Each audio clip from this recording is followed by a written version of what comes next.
Ads not read by me, Mary Payne, don't necessarily reflect the views of Pink Shade. If you'd like to listen to ad-free, you're going to go on over to Supercast or Patreon, and you can find the links to Pink Shade Prime at pinkshadepodcast.com.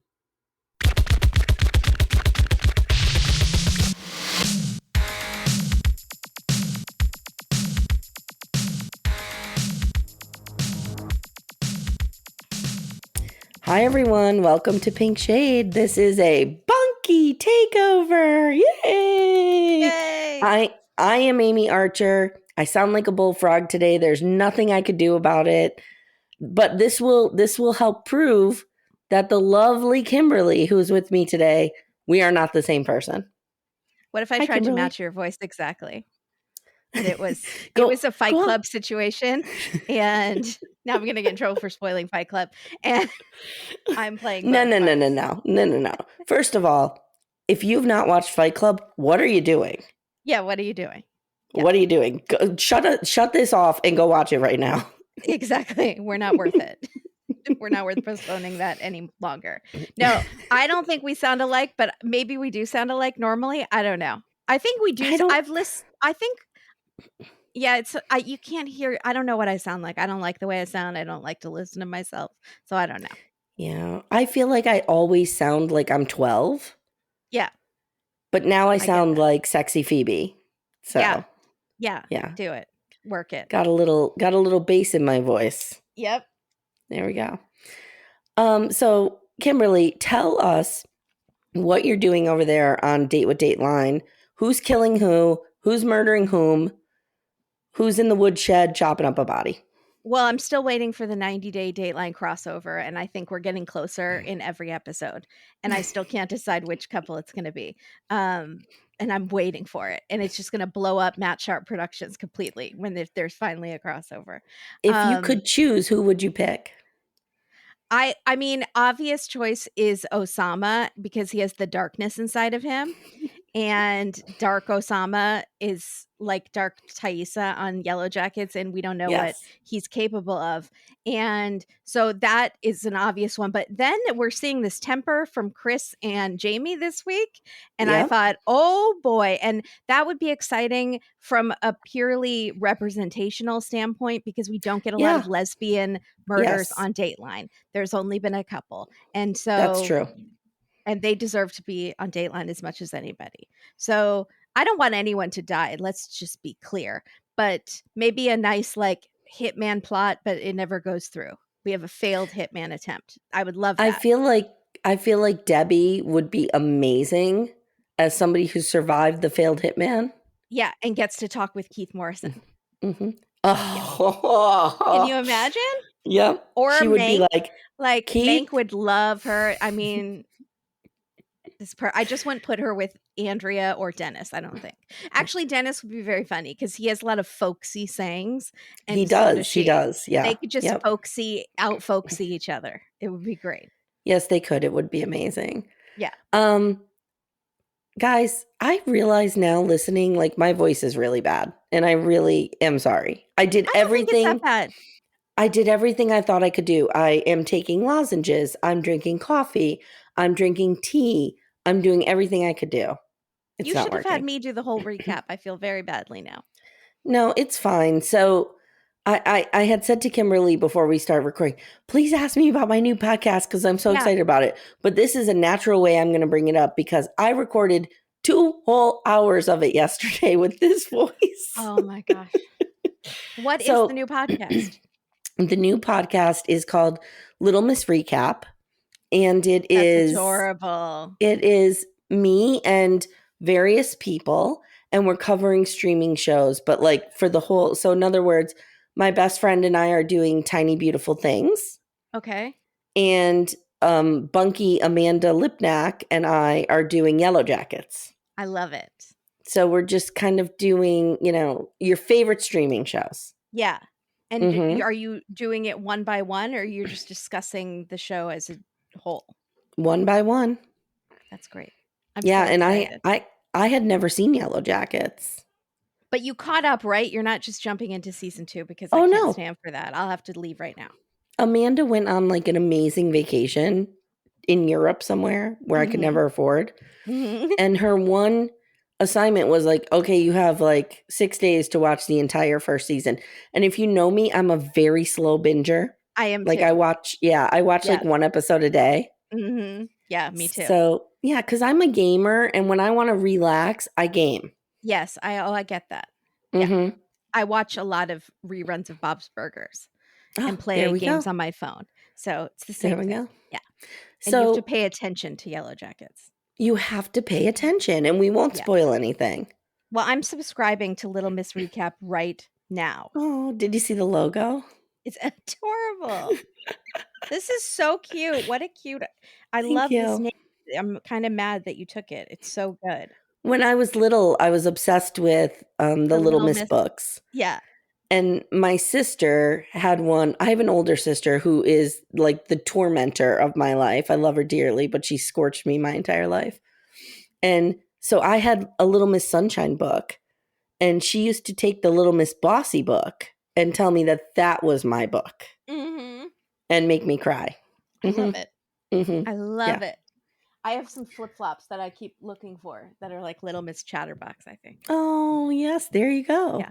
I love that series. I do want our audience to realize that you and I are dressed alike today, too. I know. It's really freaky.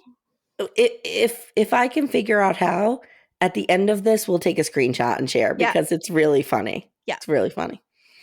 All right. So are we ready to jump in? Oh, I have one Bunkie announcement. Yeah. From Ingrid. Okay, let me read it. Ingrid says,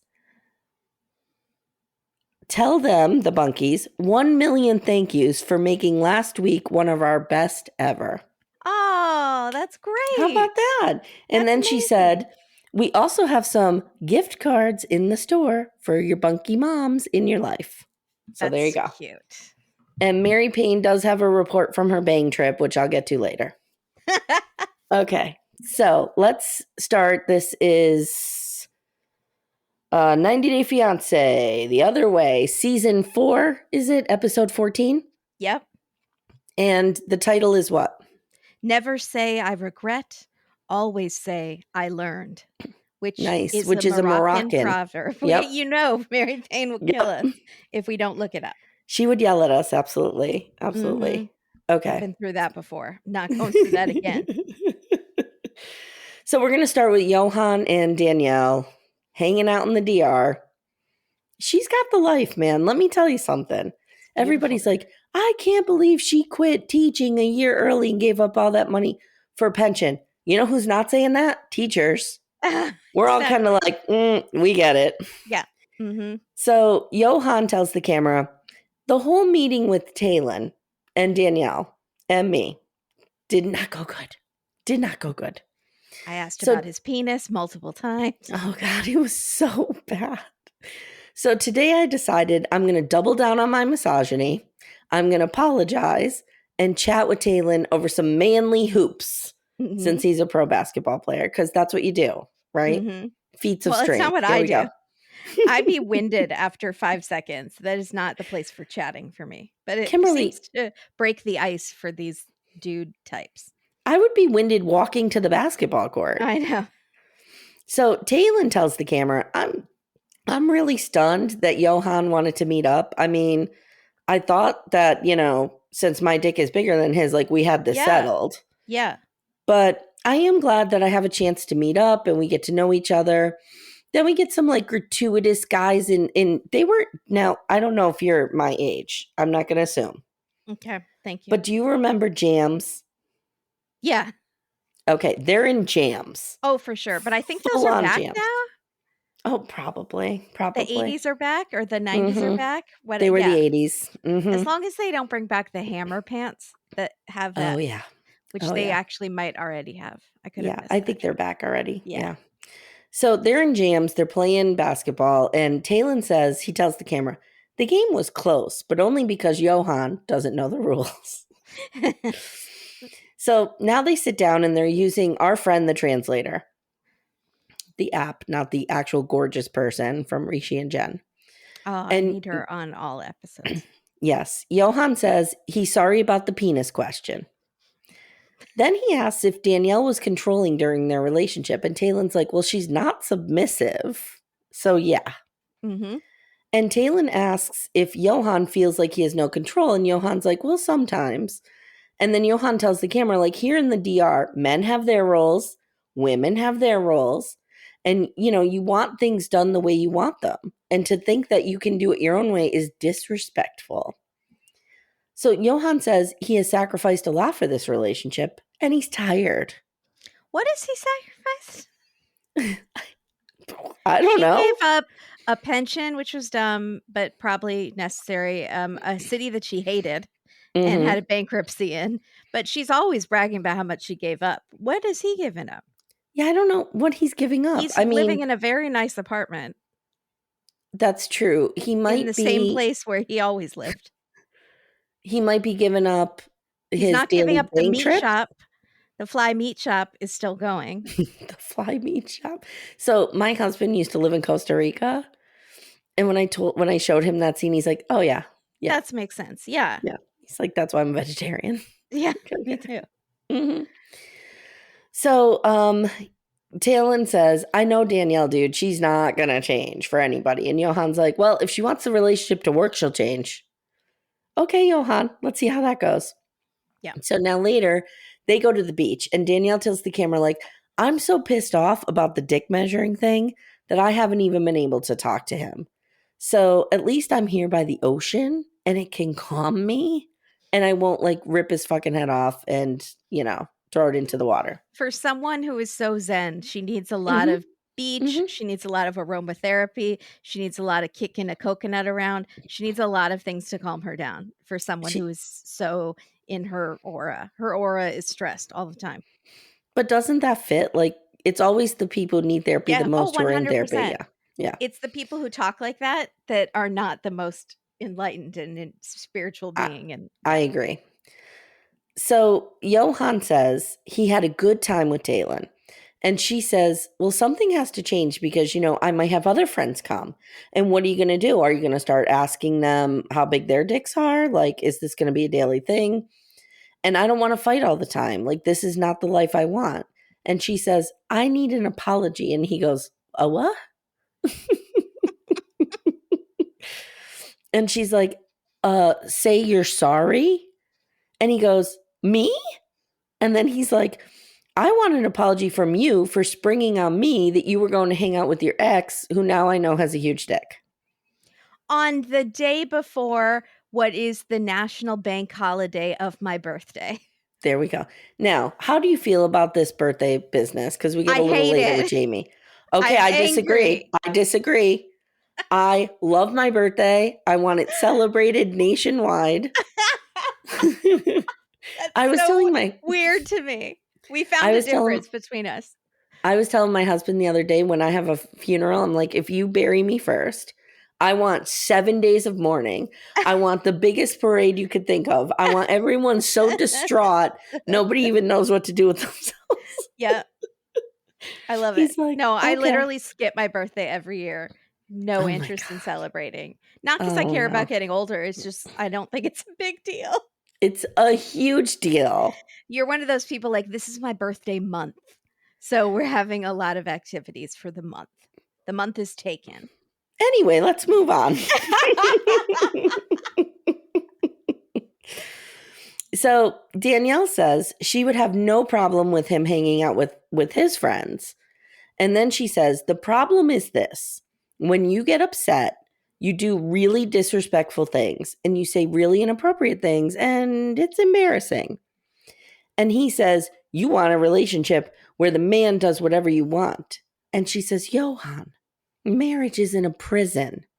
And then they fight over who disrespects more, who more, and then if he should change or she should change. It's exhausting. Honestly, it really actually is. I'm exhausted, and they're in the most beautiful location, white sand beach, and it's so stressful because neither one of them will change. They're so mismatched, and they've known this since before they got married in Love in Paradise, and this is a huge mistake. Yes, I agree.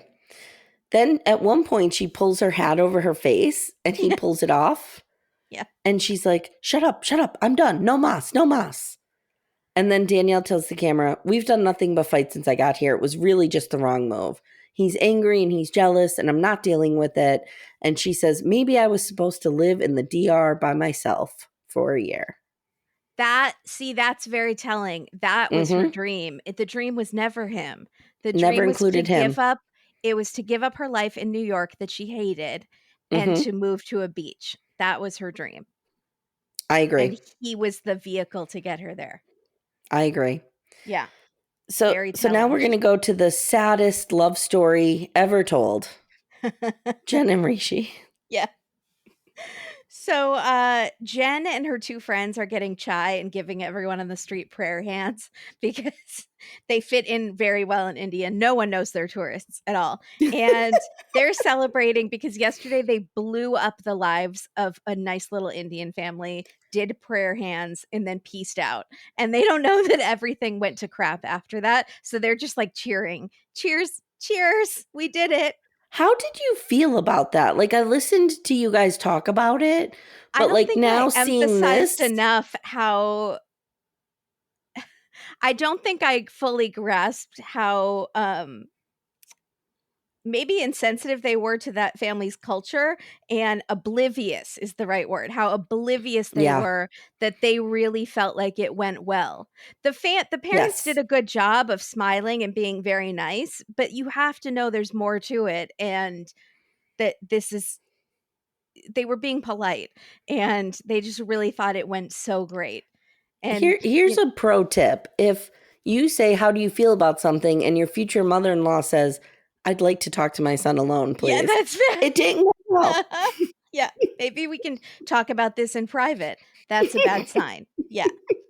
But they think it's great. The family's going to accept the marriage. They don't know about they don't know that he told them that she's 48, which is still pissing me off because she's 46, right? It means that either he doesn't know his fiance's age or he lied up, which makes no sense, and made her older. Do you think he could have lied up for a guarantee no? I thought that. Is he trying to self-sabotage? Because he could have gone down. Mary Payne and I said he could have gone down to as low as 40. And I think they would have bought it. They're not asking for a birth certificate or anything. No. Since she looks great. But yeah, I did think that for a second. Or is he just really dumb when he said 48? But what's in it for him? Because they're not coming to America. No. Like, so do you think he really just loves not her? want to? Well, that's the thing. Does he really love her, or is he trying to blow this all up himself? Yeah. Does he? It's like he's not getting sex out of it. They're not sleeping together. No. So it's not even like he's trying to prolong this so he can keep having a lady to sleep with. He has plenty of options. That we saw that hair. Him. Yeah. We saw that hair flip in episode 1. And we saw like the dad bod that he has going on and how it can transform. So it's whatever you like. If you like muscles, he's got them. If you like dad bod, he's got that too. Yeah. And I don't know. What do you think? I really don't know. Like, it seemed like he was really sad. It did. In this he episode. Was really crying, but I was thinking, is he acting? Is he a really good actor? What's happening? I don't know. Yeah, it was very strange. I was trying to figure out if this whole thing was fake the whole time. Yeah. But so I noticed Randy is not saying much. She's like done being an official certified interventionist. She's like, I have done my job. I destroyed this nice family. My job here is done. I'm on vacay now. Like, I clocked out. So the friends are going to shop for saris because I think that's the rule. If you go to India, you have to get saris so you can brag about your trip to India. No shame. Course. I would probably do the same thing. So Rishi comes over and he's scared to tell her what happened. And they keep talking about this joint family situation. If I have to live in a joint family, Rishi, that feels like a prison. And she has no idea she's about to be set free from jail, the whole jail. The whole thing. Whole jail. You know, you have so much bigger fish to fry than this. Yeah. Joint She's not going to be situation. walking around sweeping up after Mama Sumit. She's not. No. There's no joint family. There's no family that includes you, Jen. Sorry. No. So, and he just keeps indulging this conversation. It's like, so weird, right? It's not he's so scared. He just keeps, that's not a big concern. We can work out the joint family thing. Maybe we could live somewhere outside of town. Like, why even indulge this? Yeah. Just tell her. So finally she drags it out of him that the mom doesn't approve of because of her age. And Jen is mad and says it's ridiculous, which of course it's ridiculous. It's ageist. It's all of that. But do you know nothing about their culture? Like, they want grandchildren. You could Yeah. have seen this coming if you had watched one of Jenny and Sumit's 18 seasons on this Right. show. This Right. whole thing could have been avoided. Right. So Didn't he post on social media like, stop telling us to watch Jenny and Sumi? he probably did, because he thinks they're the new ones or something, the new Yeah. hot versions. Yeah. You know? So he said, I have always known this could have been a problem. And she says, then why did you propose to me? Yeah. Which is, yes, absolutely. But It's a also, good Jen, why did question. you accept his proposal? Yeah. Like, what? Neither of you did your homework on this. No. And he says, I don't have words. And she says, I have words. Stop wasting my time. And that's when I thought, maybe she could be on Pillow Talk. I feel like there's future for her in the 90-day world, like on the Single Life or Pillow Talk or something.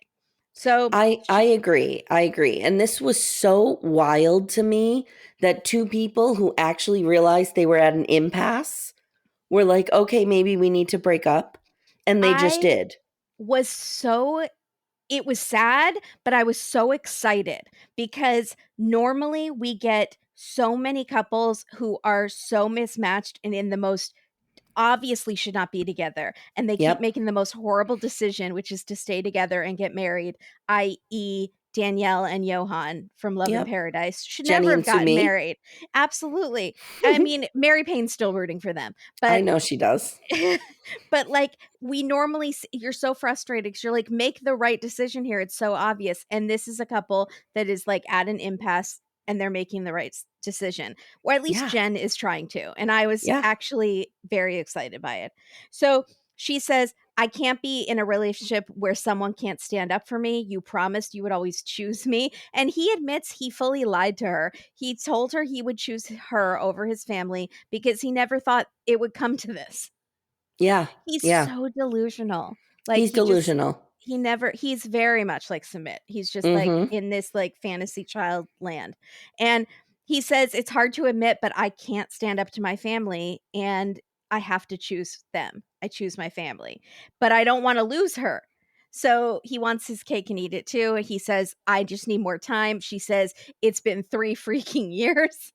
It doesn't matter when the psychic astrologer says will be a good date. She's never going to be okay with my age. So I'm No. just getting older. This is not working. And so she says, I can't do this. You need to leave.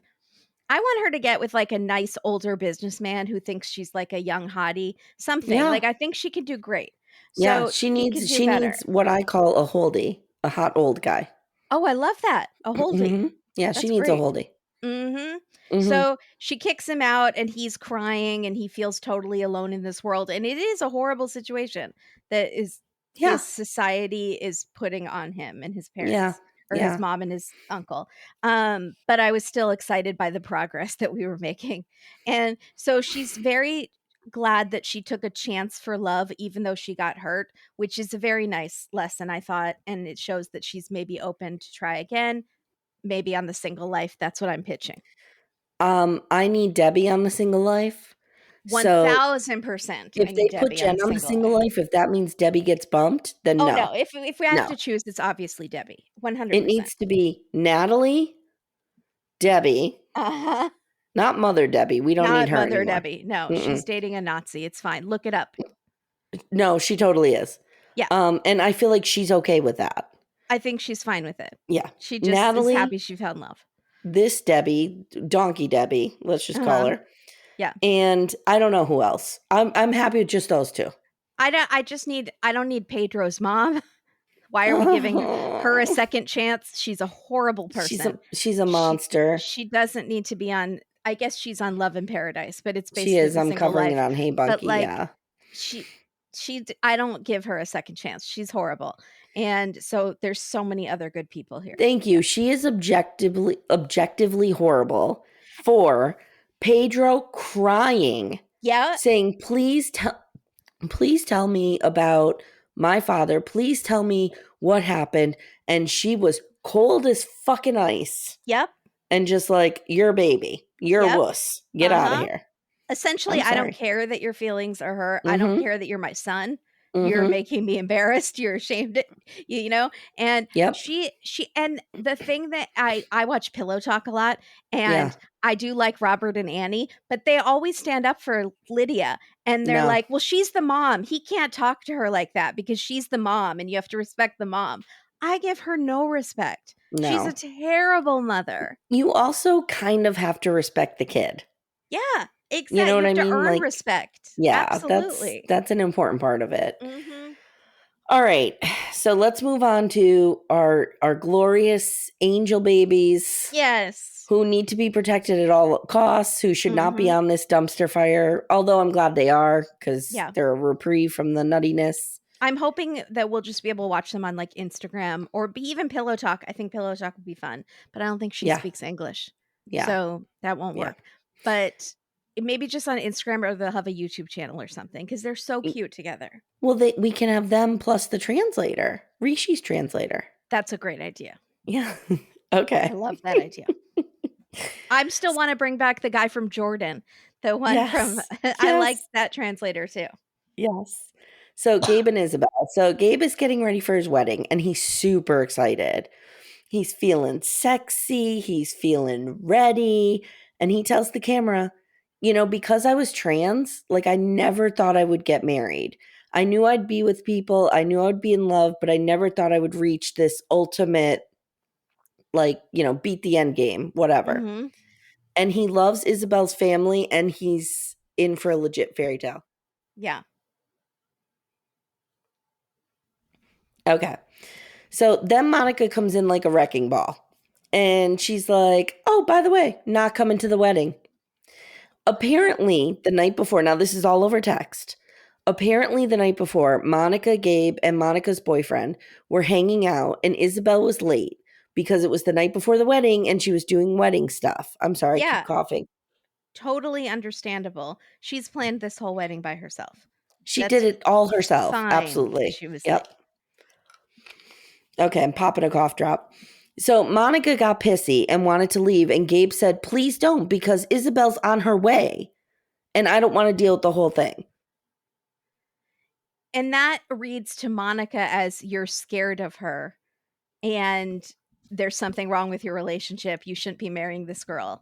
And creating a Yes. problem where there wasn't one. He was just trying to be polite to his future bride, which is don't leave when she's coming and they're having this wedding. I keep trying to stretch and fill while she's coughing, guys. I'm That's having what's like happening. a legit coughing fit. I'm I'm so just sorry. talking. Let me take a I'm drink. just Keep talking. but so something's wrong with Monica. She has made this whole thing about her and I don't understand. She it, and it's so toxic and he wants her approval and she's never going to give it. It's so sad. It's It so is. sad. So Gabe says, Monica, so I guess they had a fight over it. And he said, "You're the one who's always causing a problem in my relationship." And he's like, maybe that's when she got mad at me. But Yeah. you know what? He's right. It's you, Monica. You're the problem. It's You're you. the problem. It's you. So Gabe says, "Monica asked me to apologize. I did. I tried to put it behind us, but she just wouldn't let it drop." And he's like, "There's just always a problem. But here's the thing. Isabel knows nothing about this." Right. He's like, "I'm okay with this. It'll be fine." But then we see him crying. And mom is comforting him. Now, as a mom of two children, Tell me what your thoughts are on this because I have an opinion. you get on the phone with Monica and you tell Monica, "You get to this goddamn wedding, Yep. or you will never live to see another day. You will Thank be on you. Dateline and Kimberly and Katie will be talking about you." Put on your big girl panties and come to this wedding. 1000%. The Mm-hmm. mom just seems so mild mannered and kind of timid and scared of Monica. Yeah. And Monica's like a wrecking ball. And I'm Yes. like, do something. You need to take a side here because Monica is wrong and she's ruining the biggest day of your son's life. Yeah. And Yeah. side note, though, the mom looks amazing. She looks like a Puerto Rican Marilyn Monroe. She looks like she's ready to sing Happy Birthday, Mr. President. And Oh. she could be on Single Life. Like, is she single? Because let's get her on. She She looks looks 35. 30. She looks the same age as Gabe. I don't Mm-hmm. know how she's the Mm-hmm. mom. It's Gabe is magical. very good looking now. Very. Yeah. So is So Monica. Mom's like, I don't know what to do. I don't know what to say. It is important for her to be here, but clearly, wipe, wipe, wipe. I'm wiping Yeah. my hands of this situation. I think she's done that anytime there's been a conflict betwixt them, and I think that's a part of the problem. Yeah. Ding, ding, ding. Yeah. So Gabe says everything was too good to be true. And my mom says we'll deal with this. But, I just wanted like the three of us, Monica, myself, my mom, we've been through so much. I Mhm. can't imagine that I'm going to be in my wedding and she's not going to be here with me. And he starts crying.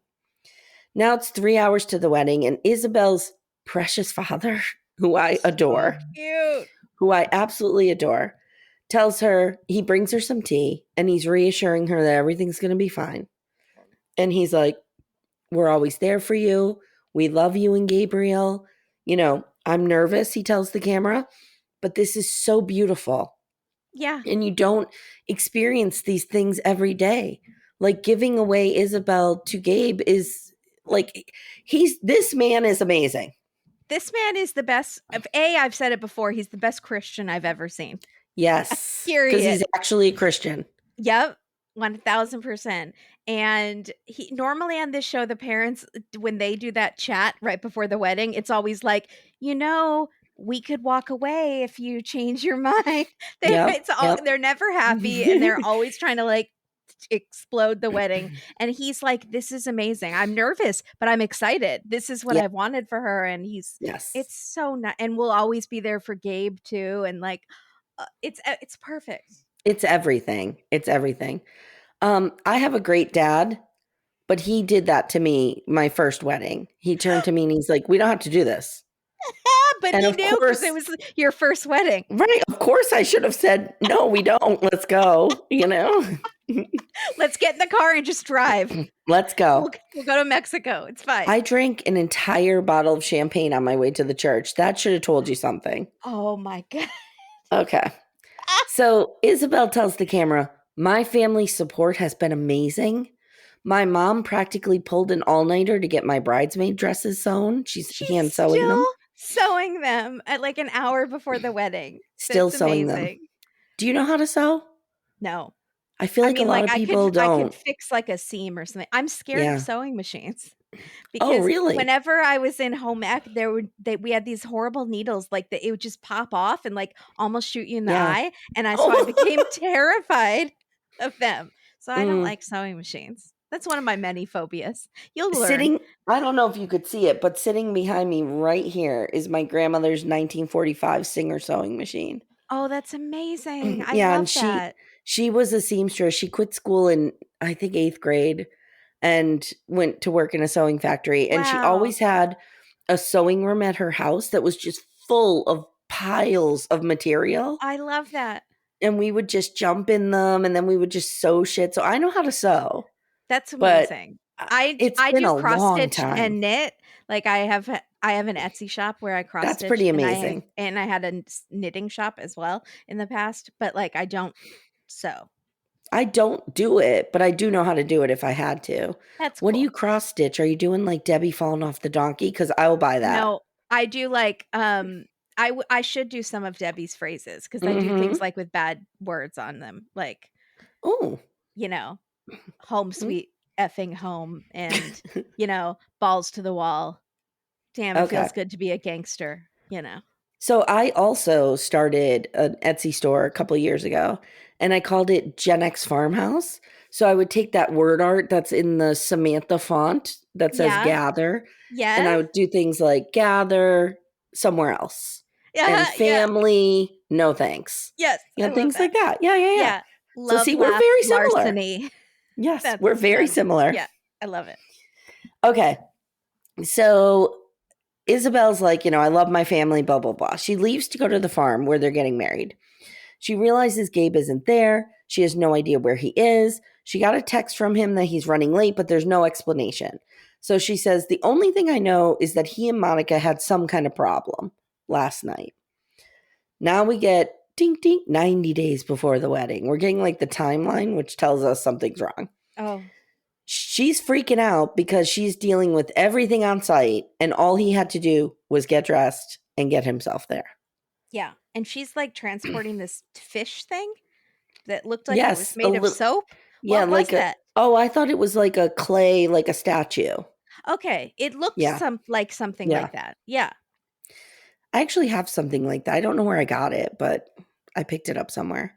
I did. It must mean something because I don't think the wedding is fish themed, but maybe that's like these statues are instead of like an ice sculpture, which is Guys, pointless. come at us if you're having a fish themed wedding. I'd like to know about that. Let us know. My brother's ex, it was all ocean, so everything was fish and anchors. The whole house. Okay. I counted the anchors once. I got to 30 and I had to stop. I was literally counting anchors in the house. Yeah. So next week we're going to see their wedding. So next week there's an episode. It looks like there's like an episode and then it goes right into the tell-all. I couldn't tell her if that was just a preview and the tell-all starts the following week. I don't know. I couldn't even find a preview. So we could talk about that at the end if you saw a preview. I saw a preview. I did not. I looked all over. I couldn't find one. Okay, let's do my favorite, two poets alone on a mountaintop in a cafe. Debbie and Oussama. On Oussama. He's at the Miracle Snack Cafe, which I don't know. They serve like Body of Christ croissants or something. That was kind of great. That was kind of great. And so the night before, she took her suitcases and went to the hotel because the darkness came out and yelled at her. And so he meets with his sister so she can teach him how women's minds and hearts work and also how to not let the darkness inside of you murder someone. Okay. The sister needs to teach him a lot of things. And so they meet at this cafe. And he says, he blames it on Debbie, basically. He says, Debbie didn't understand fully, didn't explain that she was moving to Morocco together permanently because he thought they were going to move to the US eventually. We need to start automatically recording our phone calls on this show because there have been so many of these he said, she said. Yep. What was the plan? This was the plan. That was the plan. And they're both saying totally different things. And so he has mentioned a couple times, he said, no, well, I didn't tell her because I knew she'd be mad, things like that. So he like kind of admits that he lies, but then straight to the camera, he'll say, no, this was the plan. She changed the plan. So he's a very good liar, and it's confusing. They need to get their story straight. So I have a question for you. Yeah. Because I feel like I missed something. Because like many people, sometimes I just have this on and I'm like cooking. Yeah. You know what I mean? Yes. I saw if you're not covering it for a podcast, that's how you watch these shows. Right. Yeah. I saw last episode where, you know, he started talking to her about, excuse me, like coming to America. Yeah. When did the darkness come out and he screamed at her? Like, was it scary? It was not scary like he's going to kill her. I mean, he always just has that look like he's going to kill her. Yeah. It's something about his face that I won't say because it's not nice. But like there's several features he has that are scary. He said he was trying to paint, and that's like his magic moment time. She rode on a donkey and she fell off, and then he wanted to paint and he wanted the silence. Now we've known this since the beginning. He said, I value my silence. If I'm with the cats are silent and the cows are silent. I love the farm. It's quiet.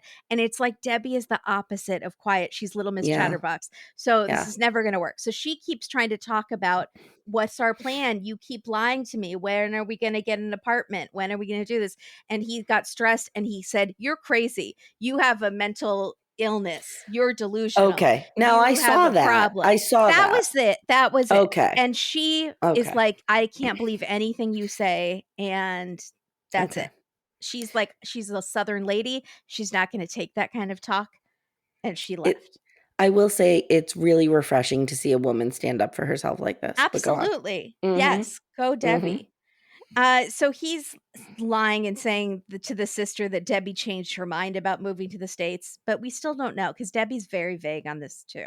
So the sister says Oussama can be harsh with the people he cares about. That's the darkness. So are they going to order anything at that cafe? That's the real question. No, I don't think so. They're just going to sit and talk. So didn't she want a Texas margarita? No, that's later. That's Later. just with the sister Okay. and him Okay. are still at this Okay. other cafe. So Okay. meanwhile, Debbie says, I'm starting to see a pattern. He messes up and then he's a professional at apologies. I want Mhm. my old Oussama to come back. See, she's describing an abusive relationship, Yeah, essentially. she is. And She is. he's always trying to gaslight her. And Mhm. she's not going to fall for it. I kind of wish her son had come to Morocco because that would have been the Dateline crossover. There we go. The Yes. cop versus the Yes. darkness. And the one that has the shirt that says America, World War America. II champions twice. And ridiculous. And the Wait, darkness. stop. Yeah. Stop. Did it say World War champions twice or World War II champions twice? No, it said two-time World War champions. Okay. Because I'm like, he does know we only fought World War II once, right? Yeah. Okay. There was World War II-A and World War II-B.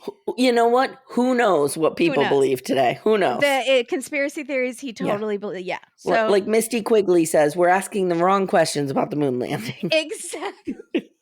Exactly. So I loved that. That was my favorite line. That was great. So funny. It's not that we're asking questions about the moon landing. We're asking the wrong questions. Yeah. Mm-hmm. So she goes to a cafe and orders a Texas margarita. And the waitress says, we have tea and we have coffee. And Debbie says, you don't have any absinthe? Which is how she pronounces dude. absinthe. That escalated quickly. Like, what?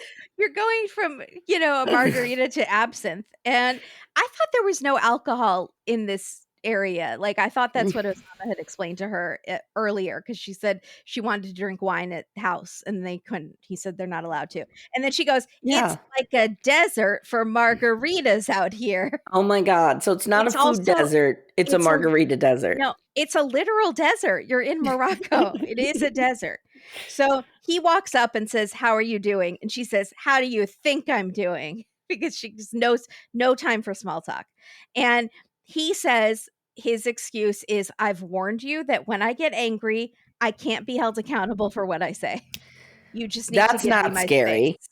That's terrifying. And you need a lot of therapy, Oussama. Yeah. And she says, so I'm just supposed to wait. And then whenever you want to get mad, you get mad. And then I have to ignore it. You've said some horrible things, Oussama, to me, Debbie. She says their names a lot. I feel like I have to step in here and say, Oussama is doing us poets dirty. Yeah. Because we do not own him. We do not claim him. We do not want him amongst us. That's fair. Yeah, that's valid. If you would like to see how poetry should be done, go see my man Sidian from Seeking Sister Wife. Oh, good. Okay. I forgot you like Sidian. With your personal Mary mythology. Payne told me that. He makes my skin crawl. Oh God, I would listen. Would 46-year-old Amy fall for his bullshit? Maybe after a couple drinks. But 20-year-old Amy would just blindly follow him off the edge of the earth, wherever he wanted me to go. Yeah, I can see that. Mm-hmm. So she says that's an excuse. And then she tells us, for Oussama to win me back, it would take an act of God. He took our foundation and put a huge crack in it and made our relationship disintegrate. Now she's the poet. She is the poet of the relationship. When is she coming out with a book of poetry? I love her enunciation. I love her descriptors. I mean, she's magical. She's magical with words. Yeah.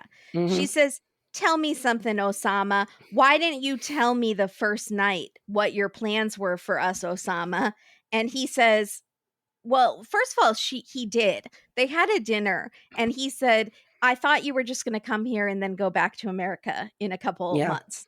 Yeah. And she left the dinner. So he did tell her something and she left. It was a huge fight. You lied to me, Oussama. And interestingly enough, we watch people's body language a lot in interrogation footage on Dateline. He's nodding quite a bit as she's accusing him of lying.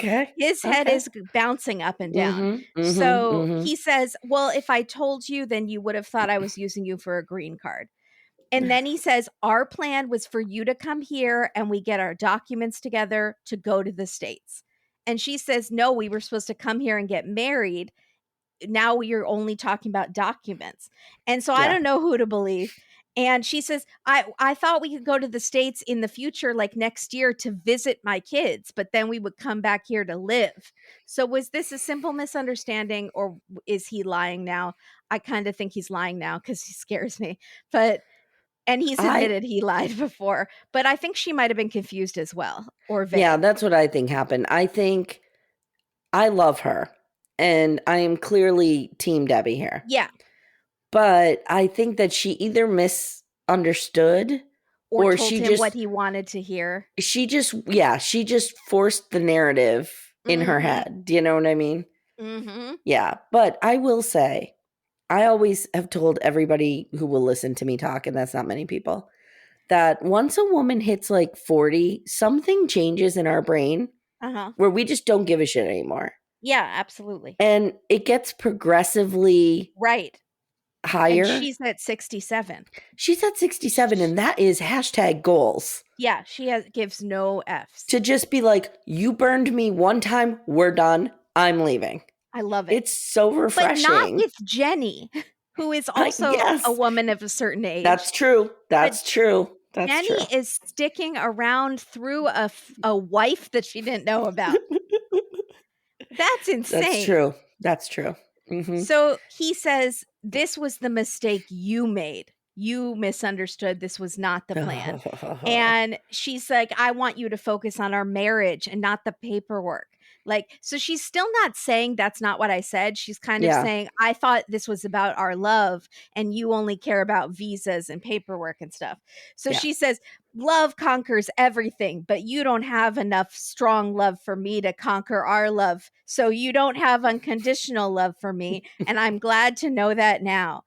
And he says, you never believed in my love. And she says, I gave up my life and moved to Morocco because I believed in your love. What do you mean I don't believe in your love, Oussama? And then she says, your love is conditional. I only love Debbie if she takes me to the United States. And he says, that's your opinion, not mine. That's your opinion. Yeah, that's your opinion. And so he says, he tells us that he's not used to all this stress. He likes the silence. When he's not in the silence, the darkness comes out. And all of this fighting has made him love her less. And he needs to go back to his cats. I feel like he just described every mother of young children. Yes. I like the silence. When the silence is not there, the darkness comes out. He needs to draw a bath and wait for the darkness to subside. So I have been sick for like 5 days, right? And you know how when you're sick, you just have like a self-pity party? Yes, totally. So I literally on Sunday was watching not House Hunters, Love It or List It, which is one of my favorite shows. And this mom of 3 young kids was getting the house redone. And Hillary says to her, like, what's it going to take for you to stay here? And she's like, I just want a bath. I just want a bathtub. It's all I want. Yep. Do you know, Kimberly, I was crying real tears. And I'm like, Hillary better get this woman her bathtub. Hillary, you need to get this woman her bathtub.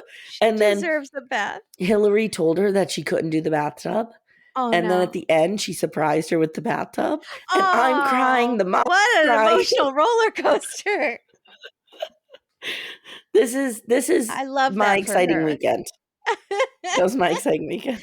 I need to start watching that show because that sounds beautiful. I very wholesome. Freaking love that show. Love it. I love it. I also hate baths, but Katie loves Oh my baths, God, really? So I get it. She only books hotels with baths because that's her like special hotel bath time. Okay, like I will not take a bath in somebody else's tub. I've talked about this. Somebody could have been murdered in there. No. I agree. I totally agree. Yeah. But I have like the cast iron clawfoot tub. Oh, nice. That's very cool. I love the way it looks. Mm-hmm. It's just that you'd never catch me dead in there. I don't I'm in there tubs. Like you could boil my skin and Shauna could peel it right off. That's how I don't want to be like human soup. It's like sitting in my own germs. In your own juices. Yeah, I don't like to stew and broil in my own juices. Okay, speaking of stirring and boiling. Also, my friend's neighbor got murdered in a hot tub and was sitting there for like 5 days. Wait, your neighbor's friend? My friend's neighbor. Yeah. And was sitting there for like 5 days in the 100-degree heat How with did the the hot murder tub happen? on. He was a drug dealer, I guess. So was it a And stabbing? I think so, or his girlfriend or something, and the smell was so overpowering that people were calling the police, and the police finally came. 100-degree heat in Arizona in a hot tub that was on for 5 days. Jesus. That's Okay. All human right. soup. Okay. Yeah. Yeah. I don't think he was a nice guy. We don't need to feel bad. Does she tell the story like very nonchalantly, like, oh, some dude was Yeah, murdered in kind my of. hot tub? She Yeah. was excited to tell me. She knew I'd be Yeah. into it. Yeah. Yeah. My grandmother used to tell us when we were little, she would say, you know, my friend, I forget her name, say it was Nancy. My friend Nancy, the one whose father chopped her mother's head off with an axe. Just real casual. Yeah. And I'd be like, what? No, What? I would feel like I would remember you telling me Oh, that. yeah. He took her Yeah. paycheck and then he went out to the woodshed and grabbed the axe and chopped her head off. Like, okay. Wow. Okay. Back to 90 Day the other way. All right. Speaking of axe murdering and people we might want to see visit a woodshed, Kris is arriving back at the airport and she's got some bucket hat on that's a Oh, did cross I finish between. Debbie and Oussama? Oh my God, did we not finish them? No, I totally didn't finish. Oh my God, go. So he says that she's changed, and that's full on gaslighting. You've changed. And she says, I'm getting stronger, Oussama. And then they start arguing about her money and it won't go far here because art is Yes. dying there. Yes. And she says that my money's my money. My money's my business. And he says, I know my country. And she says, you don't know squat, man. Talk to the hand because I've heard so much BS coming from you. So I'm going to go on without you and I'm going to forge a new path because you wimped out on me. And God is my witness. I will never be hungry again. And that was the night that Debbie went back to Georgia. And she puts on her sunglasses and her big hat and she struts off. She And does have is that Julia Sugarbaker? Yeah.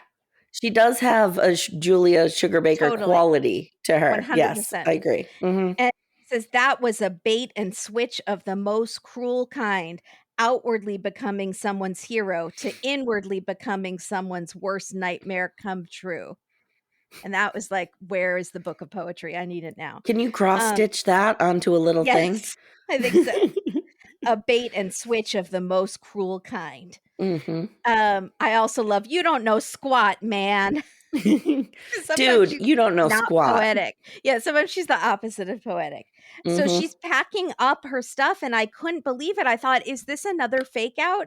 Like we've had so many fake outs, especially with Jenny and Sumit and things like that. I couldn't believe we were getting a Rishi and Jen and a Debbie and Oussama appear to be an actual breakup in the same episode. And so she says, how can you get angry at someone who never was? And I thought that was beautiful. She's amazing. She's amazing. She says, I know in the sunset of my life, the expression comes to mind, don't let your mouth write a check that your butt can't cash. And I found that to be true in Oussama. The 3 years of us talking, he basically wadded it up and the truth and threw it in the trash.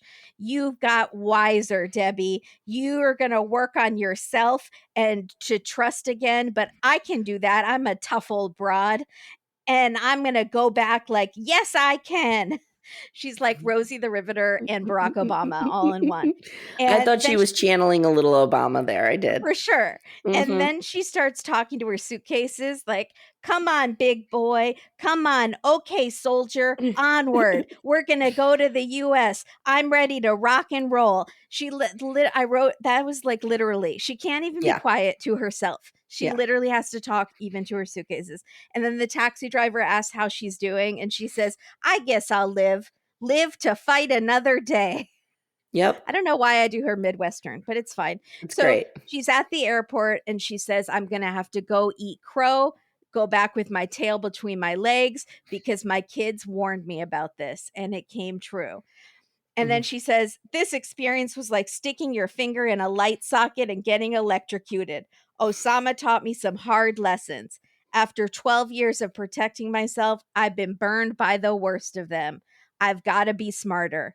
But I'm not going to hole up, even though it looks pretty good to hole up. Sorry, man. TV goes off. Your TV just randomly goes off? Yeah. My Google does that sometimes. Just, whatever. Yeah. I'm not going to hole up, even though it looks pretty good to hole up. I'm not going to let the bad guy win in this. Oussama don't win in this. Debbie's going to win in this. And then she triumphantly gets on the plane. You know what we need? Debbie. You know what we need? Yeah. We need Debbie. Yeah. To meet Darcy. For sure. Darcy, who keeps backsliding. Yes, with Debbie could be like her mentor. She won't let her backslide. It would be like a sponsorship in AA. Yes. And she'd be like, whenever you feel like calling that douchebag with the highlights, call me and Mother Debbie will talk. She's the new Mother Debbie. She's the real Mother Debbie. Yeah, she's like Mother Earth Debbie. Yeah, exactly. Yeah. You know who she is? She's the kind of person who spent 3 decades going to wellness retreats, like lobbies. 1,000%. But it actually works for her. She's not like, freaking Danielle acts like she's like that. And but she's not. She's so stubborn. She's the kind of type that'll be like, I'm a Taurus. I can't change. And it's like, she just never wants to change or work on herself. And Debbie is like, not just talking the talk like Danielle. She's like walking the walk. And she could teach Darcy and a lot of these people something, because she's writing a check that her butt can cash. She says she's not going to be a doormat, and she's not. Debbie has what I like to describe as a quiet confidence. Yes. Like when you are confident in who you are, you don't have to be loud about it. Talk platitudes like Darcy and Stacey do about feminism and being her own person and being self-made, and no man's going to walk all over it, because you just are. 1,000%. And I mean, I'm not, so I'm not throwing shade, but I'm just saying, like, Debbie is like who I want to be when I grow up. I love her. I mean, I'm single for my whole life by choice, so I kind of feel like I walk the walk. And I always say on our podcast, be your own Prince Charming. Like, I yell it on our show because these women pick these douchebags and then they like murder someone for these douchebags. And it's like, be your own Prince Charming. And Debbie is totally doing that. She's my hero. She's amazing. Can we now switch to our anti-heroes? If she backslides, though, I'm going to kill myself. I cannot. If she backslides... Ingrid, please cut the last 5 minutes out of this episode. I won't be able to take it. All the listeners rubbing in our faces. Okay, anti-heroes. Are we ready? Yeah, I'm ready. So, like I was saying, Kris has on this hat that's like Paddington Bear or The Great Gatsby. Yeah, I was feeling 1920s, but you're right. It was totally Paddington Bear, too. Yeah. So she's supposed to be here a month ago, but she had family issues that she had to stay for. So it's been 5 months. That's insane. It was supposed to be 2 weeks or something. Yep. So she says things have been tense over the phone, and I had to come here to work things out. And she goes, I spent 40 years looking for this love that is right here in front of me now, and I am not going back. I don't know why I'm doing her like a Southern belle, but I feel like I had to right there. Yeah, it's fine. Okay. So you could somehow channel your hair being greasy. That would be great, because that's my biggest pet peeve. Well, so I have hair issues. My hair is paper thin. It's like 16 wisps all woven together on my scalp. So I don't even think there's enough of it to be greasy. But yeah, I get where you come from. So I have greasy hair right now, but I am not on TV. So that's always my disclaimer. I'm not on reality TV. Very true. Jeymi and Zoe are getting ready, and Jeymi says she has mixed emotions. She's angry. She's sad. But this is the first time they're seeing one another in 5 months. So, like, I don't want to be all confrontational our first meeting. Do you like how much I talk with my hands? I'm always, like, waving my hands around. It's great for podcasting.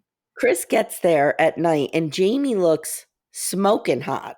Do we agree about this? Jeymi's gorgeous. Oh. So they head inside. They curl up on the floor by the fireplace. Jeymi has put out some of the ingredients for s'mores. I guess this was a thing between them. So they're Kris tells the camera, tonight will be awkward for sure. Because in some ways, I feel like I'll be kissing a stranger because there have been some deep, deep cuts that were made while I was gone. So tonight they'll just chill, but tomorrow they need to get through some of their issues.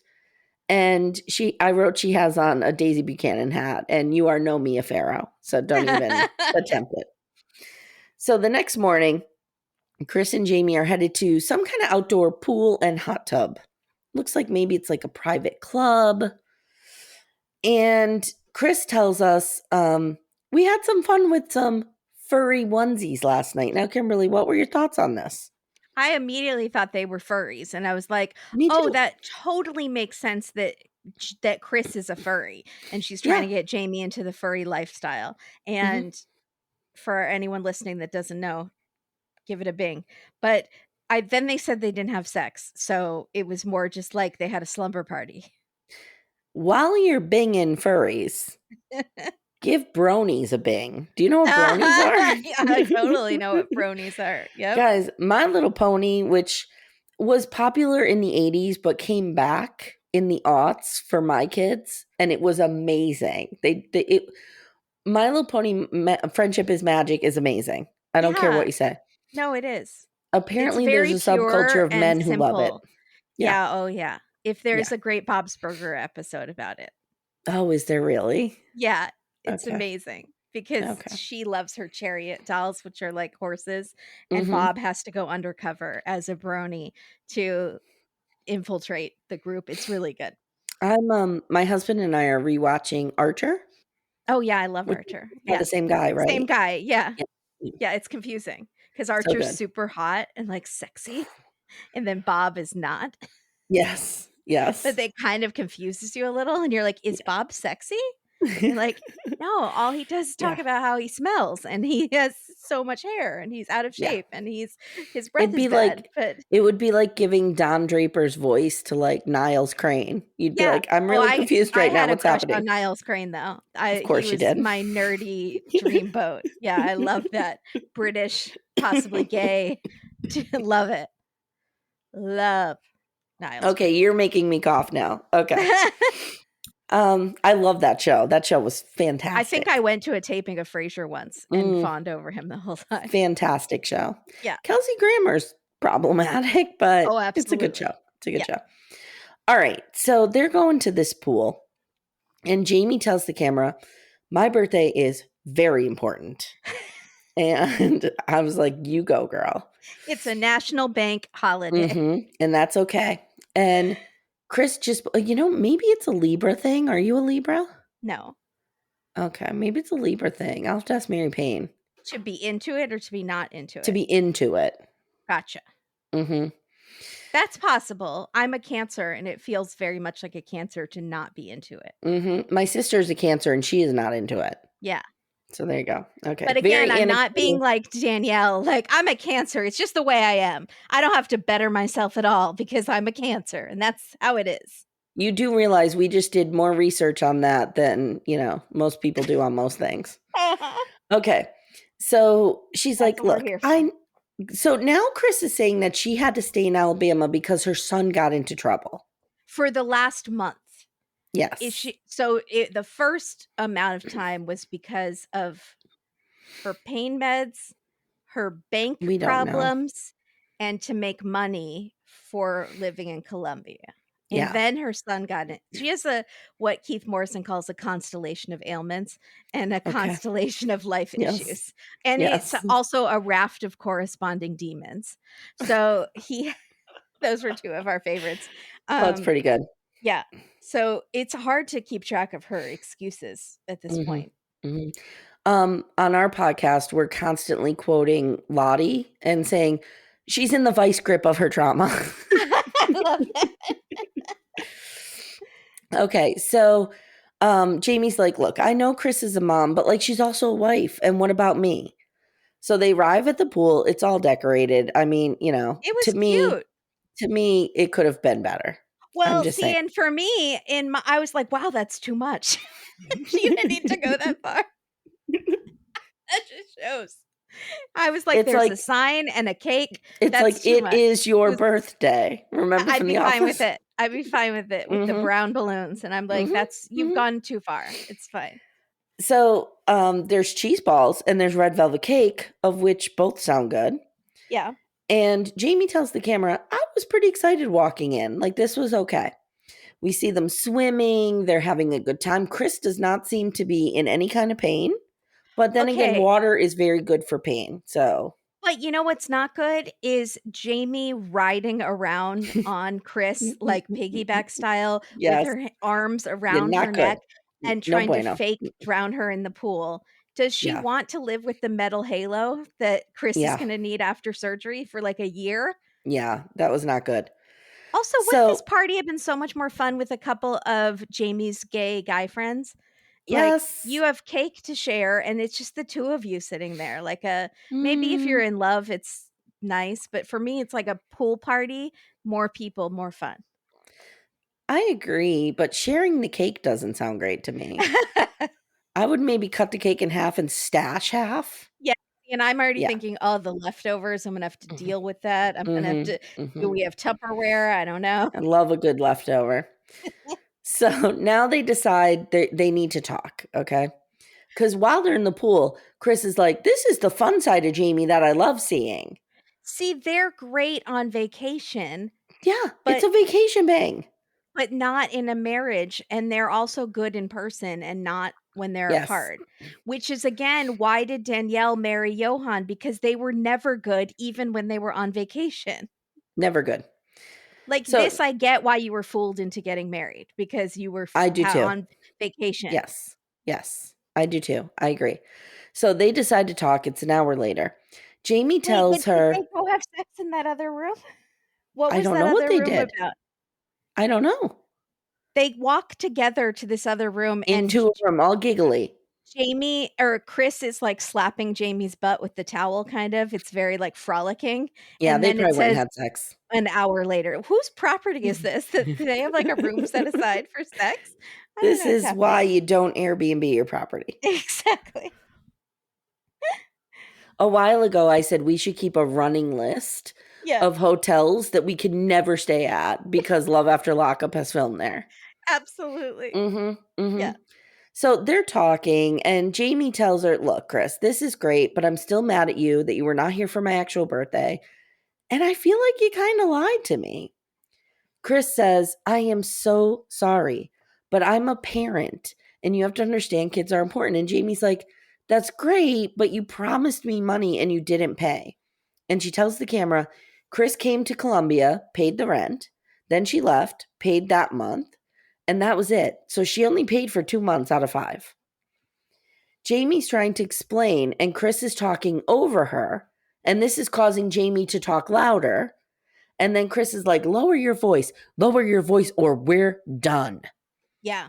And Jeymi's just like, well, I'm trying to tell you, I'm trying to say, and like she's trying to, you know what I mean? They have no communication style with each other. And Kris gets up and she yells, now she said this kind of off camera, but I watch everything closed captioning on.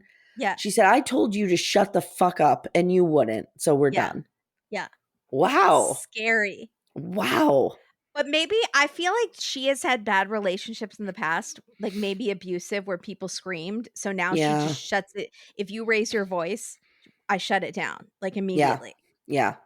And Jeymi is like a heated type person where she'll be very emotional. Yeah. Yeah. You could be right. They just don't Hmm. mesh or communicate well at all. No, they don't But they don't work well together. Kris is not showing up for Jeymi, period. right. And like figuratively, literally not showing up for Jeymi. Right. Jeymi can go like walk down the street and find 10 other people who would date her. Yeah. So I don't know what's going on However, here. I don't know why she loves Kris. I never really got the them together. But but I see Kris's side too. It's like Jeymi has said she's going to get a job, but then can't get a job. But Mhm. then apparently it's very hard for her to get a job because she's not a native person there and they don't want to hire her. But then she Yeah. shouldn't have quit that great job she had. But Right. apparently Kris told her to quit that great job and that she was going to support her. So she told her a lot of things that turned out to be not true.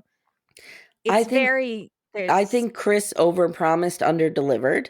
Yes. Yeah, exactly. Yeah. And Jeymi believed it, and now she's Yeah. angry. Yeah.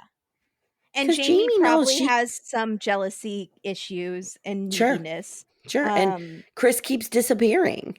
Yeah, that's the worst combination, a person who Yeah. disappears and a person who's Yeah. needy being together. So do we see them next week? Like when you saw next time on? Were they on it? Yeah, they start screaming at each other and will keep screaming at each other.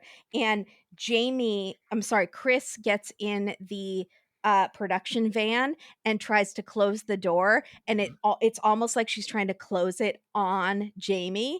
Like there Ooh. could be like a physical fight happening, and one of the producers steps in and Ooh. is like holding Jeymi back because Jeymi's screaming at Kris, who's in the van.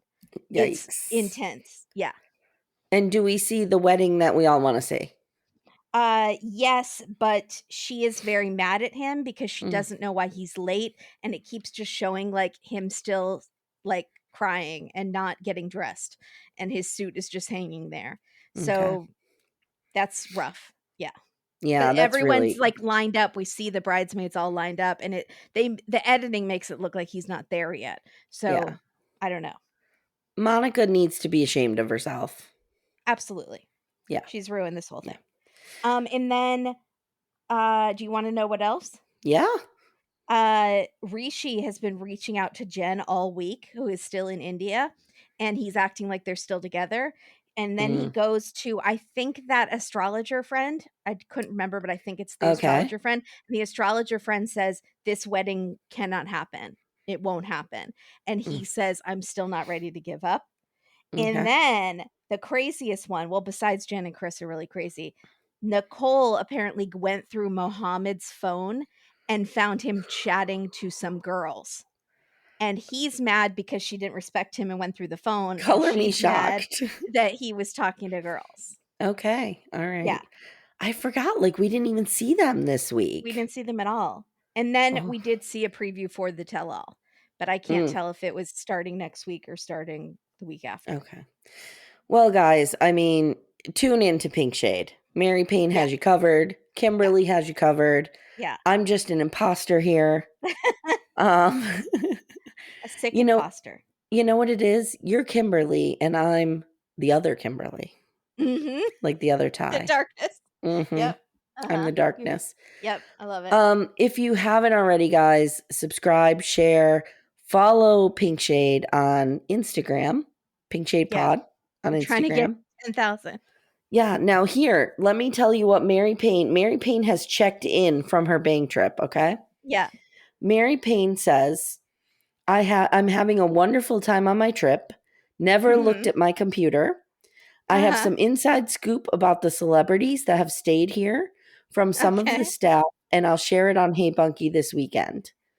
And she said, make sure everybody knows Bravo Breakdown on Thursday is with Amy Phillips.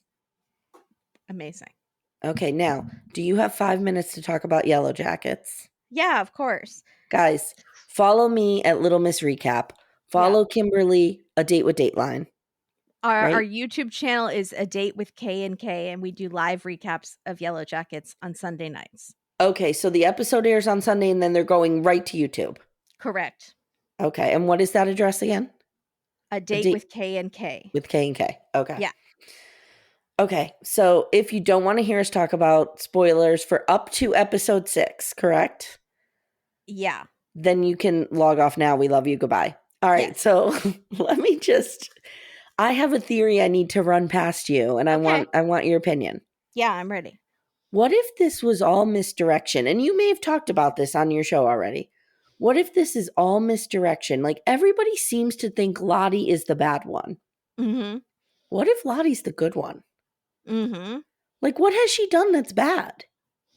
It's more about what we have seen in flashbacks for the future backs, flash forwards. It's the girl in the pit, I think, is what makes everyone think that she will become bad. And right. So who is the girl in the pit, do we think? I think it's probably Mari. I think it's Mari as well. Yeah. There are lots of outlandish theories, like people thought it was the baby, like the wilderness baby. But we know that's not true. And so people have thought a lot of things, but I think it's either one of the new girls or Mari. They've made us hate Mari so far for a long time. So Yeah. I'm ready for it to be Mari. Because I'm feeling like I was thinking like it's kind of an Occam's razor situation. Like, what if it's Dark Ty is the antler queen? Like, there is literally somebody on the show who has a dark alter ego. Why wouldn't Right. it be that person? Right. Well, thank you for mentioning Occam's razor. I mention it constantly on the podcast, and Katie forgets every time. I say, when you hear of feet think horses, not zebras, Yes. constantly. And Katie goes, what? And I'm like, I've said it so many times. How do you not remember? Because I don't really believe in coincidences on Dateline. So Yeah. I think if it looks like someone's the murderer, Yeah, most they likely probably they are. Yeah. So but so this first seasons really set us up to think it was Lottie. They had even a scene of Lottie standing in front of antlers, and that Yeah. was but now they've had a scene with Natalie standing in front of antlers, and they've had 2 scenes of the coach standing in front of antlers. So they're and the actresses, like Ty, the actress who plays Ty, says, what if we're all the antler queens? Like, what if there's no antler queen? That's the thing that the fans made up, like that there's one antler queen. I don't know. There's like there's a scene in the wilderness when they have that party, the Doom's Coming party, Yep. and Yep. Lottie takes like antlers and puts them on her head. Yeah. And that was pretty. They're very much wanting us to think it's Lottie, and she's the clear leader of that. But that's what makes me mystical think group. it's not Lottie. Right. If it's too Yeah. obvious that it's Yeah. Lottie. Yeah. I don't know. I feel like it might be setting us up for like, because Lottie really tries to use her powers for good. Like, she saved her parents from the crash when she was little. Right. She has tried to heal people when they're sick. Like, she really hasn't done anything that's like evil. I mean, she's kind of a cult leader in the present tense. She is, but that's not, synonymous with the murderer. That's when you think about like these wellness people, that could be. I mean, Katie and I keep comparing her to Teal Swan, if you know who that is. Oh, yeah. Katie doesn't like when I say her name because she thinks she's going to come after us. She's scary if you saw her documentary. And we saw it. Amanda and I were just talking about this. Yeah. It's very scary. Like, that one scared me way more than any of the other cult ones. There's something about that woman that terrifies me. And I feel like there have been little things with Lottie at the compound, like the way she didn't like the smoothie and she was like very tense. She dressed that girl down, man. She did. But it was very much like putting on airs of being nice. Oh, it's fine. It's fine. But it was like, I'm going to cut you in private, So it's very, maybe there's no good guy, maybe there's no bad guy, maybe this is the woods themselves that are making these girls like that. Maybe we all have good and bad sides in us, like Thaisa does. It's very interesting that Ty has this mystical element because she does the sleepwalking thing, and then she also has the guy with no eyes that she saw since she was a child. But Lottie also has these like psychic visions and can have premonitions of things to come when she's not on her medication. So it's a lot. There's so much, like there's maybe something underground, like an underground tunnel system that is like a dimension to the hellmouth. I don't know. There's stuff going on that it's like we don't know, and I just keep praying they're not making it up as they go along. Oh, like Lost did? Like Lost. And so like Melanie Linsky said in an interview that I saw that she asked them when she signed up, what do you have coming for the next many seasons? And they explained everything up to season 5. So like she said that was the only way I would sign up for the show. So there you go. We just need to kidnap her. I want to know that. Yes, exactly. Just kidding, Melanie.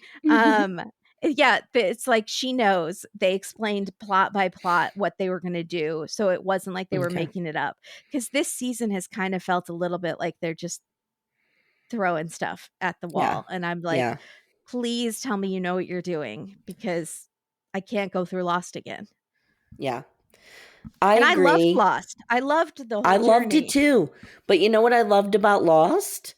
I loved the stories that we saw about everybody. Yeah. Like Sawyer's backstory, Kate's backstory, Jack's backstory. Yeah. I liked, like, the hatch was interesting and stuff, but that stuff faded away pretty quickly. And it became about the stories. And I've said, we were recording last week, and I said to Amanda, like, I like the stuff that's going on in the present so much more than I do the stuff that's going on in the cabin. Yeah, But I think we're the opposite, because I like. Well, I was just going to say, but with 5 and 6, that's changing. Yeah. I'm starting to be really interested in what's going on in that cabin, especially Coach Ben. Yeah. Very interesting. What's he He's gonna the only one having these glitches of to this alternate universe where he chose his boyfriend over the soccer team, you know? And it's very strange. It's like, one theory I read was the island is like feeding him this stuff to make him incapacitated and sedating him, so he's ineffectual and the girls will kill him and eat him. One I theory, feel like that's coming. I think it's coming, but I kind of think it might be his choice. Like, he's just going to give up and say, take me out because I'm not contributing, and I give up. It's funny you say that, because Amanda and I said, if this was a plane load of like 45 and 50-year-old women, we'd all be like, I just give up. Just take me. Just take me, wilderness. It's fine. These girls are like, we have our lives ahead of us. It's fine. We're scrappy. But or is it to just show that he's falling apart as a grown man while these teenage girls are kicking butt and surviving. And we know he's a reluctant leader. He's a terrible leader. Yep.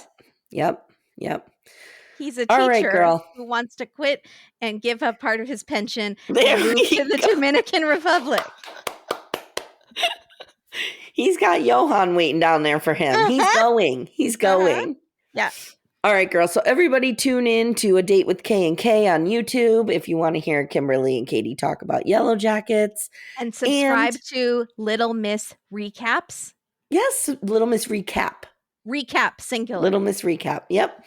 And also listen to A Date with Dateline, which is so much fun. Thank you. I listen to you guys all the time. It's a lot of fun. Thank you.